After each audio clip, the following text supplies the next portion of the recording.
Hey, what's up guys? I'm going to compare the latest generation Fire TV Stick 4K Max released in 2023 to the latest generation Fire TV Cube released in 2022. I'll go over their user interface, we'll do some performance tests, just to show you guys a side-by-side comparison, which one loads faster. I'll do an internet speed test. I'll play a game using Amazon's cloud gaming service, which is called Luna, which does require a subscription. Now, some of these apps that are on these things do require a subscription, such as Netflix. At their core, they do exactly the same thing. However, the Cube has a few additional features. Most notably, it supports hands-free Alexa commands. Now, instead of Alexa, I will say blank just to not trigger any home speakers. Blank, turn on my TV, or blank, turn off my TV, or blank, open Netflix, or whatever the command is. As long as it's a valid command, you can do it hands-free. Whereas with the stick, you have to get the remote and you have to hold this blue button. Now, again, it still supports Alexa commands, but it's not hands-free. In terms of performance, the Cube should be a little bit faster because it has an octa-core 2 GHz, whereas the stick has a quad-core 2 GHz. But both of them have the same amount of storage, 16 GB. Around 3 of that is reserved, and 10.35 is currently available because I have some apps and some other stuff installed. So again, this one also comes with 16 GB, of which 12.7 GB is available, which currently 8.76 is available because I have some stuff installed on this. This is everything that comes with the Fire TV Stick 4K Max. It has a USB-A to a micro USB. It would be nice if it was USB-C, but it's micro USB, and the power adapter is 5 watts.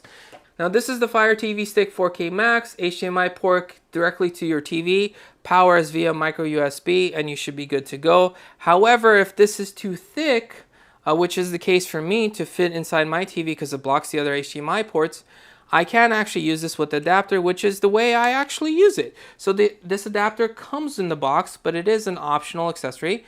But you can actually use this and bend it reasonably enough to get your signal through, and they both come with the Alexa voice remote enhanced, and both of these do. And really the only difference between these is that the bottom two buttons open up different apps, but everything else is pretty much the same. So you have your Alexa commands, you have your selectables, home button, fast forward, all this stuff, volume up and down and everything. And you can control your TV with this, assuming the HDMI CEC is enabled inside the apps. And both of these are so similar to each other, I actually had to label them just so I would know which one belongs to what. Now, let's take a closer look at the Fire TV Cube because we have some additional ports. In fact, let's actually start with the top button. It's very similar to an Echo device, volume up and down, mute button, and an action button. But these are the ports that are the most notable if you ask me. So it has an HDMI input port. So if you have a cable set-top box, if you have a console or whatever, you can plug it through this, assuming it has HDMI, and it can actually pass through this, go through the HDMI out to your TV. And this doesn't even need to be on. It just needs to be plugged into power. And for those of you guys wondering, if you do connect an Xbox Series X or a PlayStation 5, you cannot get 4K 120 out of this. As soon as it goes through this, it does not come out 4K 120. It comes out 4K 60. So 4K 60 is the max it supports, even though I believe these are HDMI 2.1 ports. We have an infrared extender, we have a power port, we have a USB, and we have an Ethernet port, which is amazing, right? However, it is actually limited to 100 megabits per second. It is not a gigabit Ethernet port, so do keep that in mind. In fact, for my speed test with my mesh system, I actually get faster over Wi-Fi than I do over Ethernet. And the power port is 15 watts, which is triple the amount of power the Fire TV Stick 4K Max does at 5 watts. However, even 15 watts is very, very little power. So now that I have it set up on the TV, this is what the interface looks like. And we're going to go over the settings, and I'll go over some of the other stuff as well. But we're going to start with the settings. So if you go to Display and Sounds, and you have parental controls enabled, it will actually ask you for a PIN before you change any of the settings, even to see some of the settings. So if I click on display, this is where you would pick the resolution. Currently it's on auto because I have a 4K TV, it's going to go here, but basically supports 4K up to 60 frames per second, and these are the other options. Okay, so you can set up, color depth up to 12 bits, assuming again your TV and the source itself supports it. And you could calibrate the display. It comes calibrated from me. You can enable HDR, you can do game mode. So pretty much most of the stuff is on auto for me.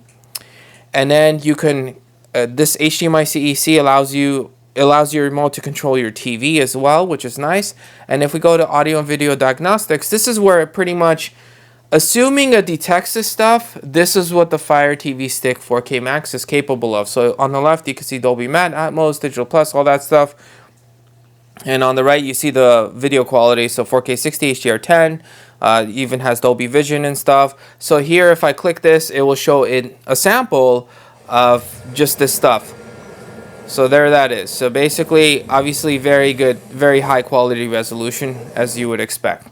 Okay, so again, if we go back to settings and we go to preferences, I quickly want to show you guys the parental controls. Again, when I go here, it's going to ask me for a PIN.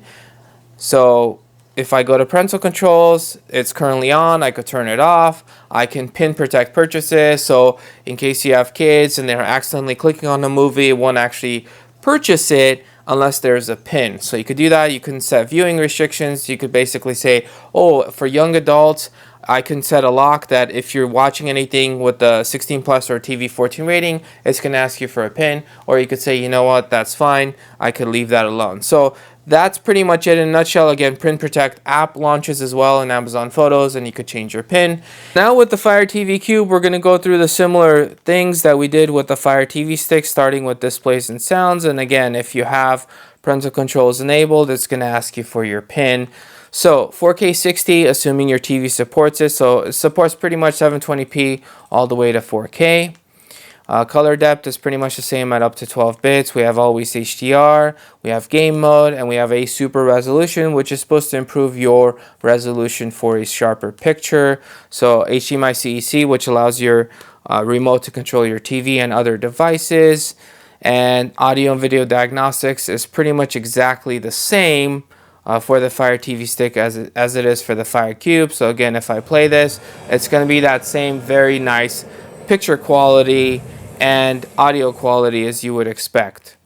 And this one supports HDMI input pass-through, so as long as your Fire TV Cube is hooked up to power and it's currently in sleep mode, so you don't have to turn on the Fire TV Cube. If you have a gaming console or if you have a cable box or a satellite receiver, you can actually turn that on and it will go through this and show up on your TV. So that is something that this one supports that the Fire TV Stick definitely does not. If you want to add controllers, that's where you would go. And again, parental controls is essentially identical. So viewing restrictions, everything's pretty much the same as in the other ones. Okay, so we're going to do the restart test to see how long it takes. Now that I have them side by side, the 4K Max does appear to be a little ahead, even though the Cube on the right has a more powerful CPU. Now, which one do you guys think will load faster? Now, once it loads, I will scroll through just to show you guys that not all the thumbnails are loaded quite yet, but there will be an obvious winner. It's just the funny thing is that these things literally have to be side by side for me to tell a difference which one loads faster. So as you guys can see, the Cube did technically get here a little bit faster. Now I will scroll with the Cube on the right, and not all the thumbnails are populated yet. I mean, some are, some aren't. As you guys can see, some stuff is missing. But as soon as I scroll all the way down with the Cube on the right, as soon as I start scrolling up, all the thumbnails are there. Whereas with the 4K Max, I'm scrolling down, not everything is there yet, but as soon as I scroll up with the 4K Max, everything is there. So literally a few second difference. Honestly, they have to be next to each other for it to be even noticeable. Next, we get to the internet speed test, starting with the Ethernet port of the Fire TV Cube, which is limited to 100 megabits per second. Now, internet speeds will vary quite a bit. It really just depends on your speeds, and if it can go that fast or if it can go much faster, it will be capped to those speeds, which is the case for me because my internet speeds are 5 gigabits per second upload and download.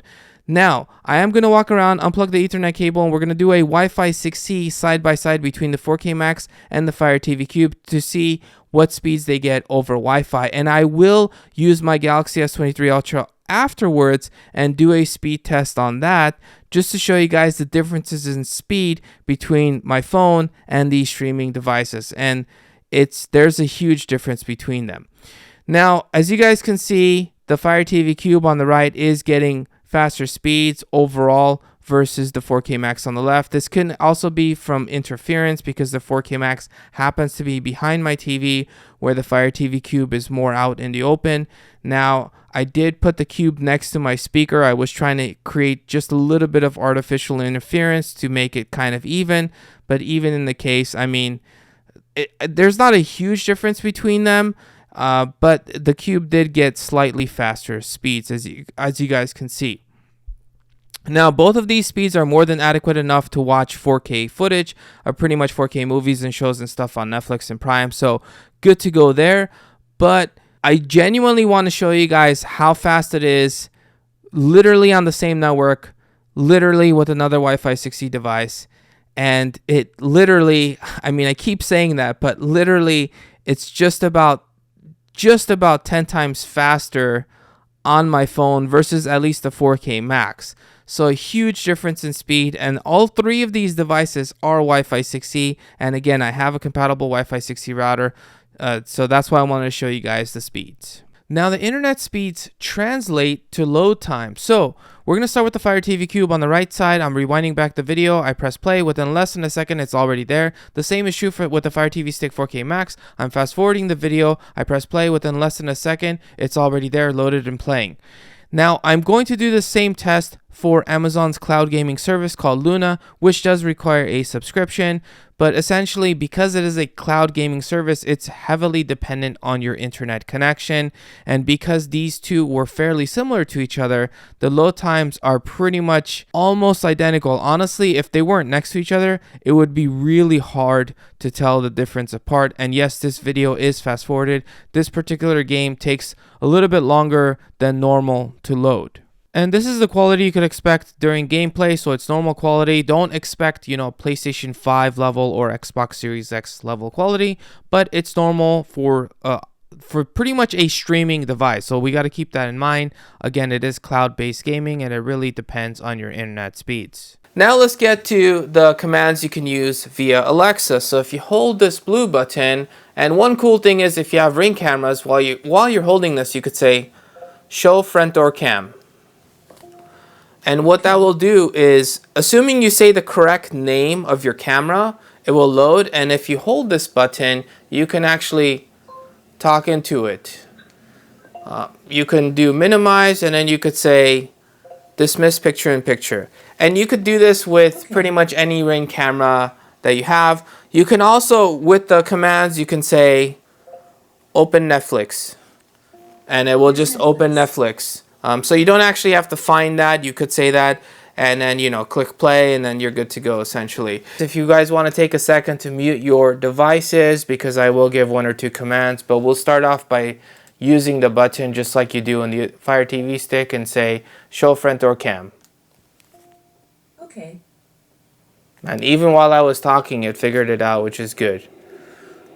And you can hear some sound from the Fire TV Cube itself. And again, now I'm going to issue a command just via voice. I will say, Alexa, dismiss picture in picture. Okay. And then again, you can say that command as well, or you could just hold it and say, open Netflix. And boom. Netflix. And when you open it up the second time around, opens up immediately. You could press play, and you're good to go. Now to summarize, is the Fire TV Cube worth the extra money? And I'll scroll through while I'm talking about this, but basically the Cube has a few advantages, obviously voice being one of them, that you don't need to find the remote. And one such advantage would be is that you could say blank, turn on my TV or turn off my TV, so you wouldn't even need to find the remote to do that. It also supports Ethernet, granted you are capped to 100 megabits per second, and it also supports an extra HDMI input. In fact, it could even control some compatible set-top boxes as well. So there are a few advantages to getting the Fire TV Cube versus the Stick. The Stick's advantage is that it costs less. It's pretty much very similar in performance to the Cube, and it's extremely portable. So which one do you think is worth it and why? With that, thank you guys for watching, and I'll catch you guys in the next one.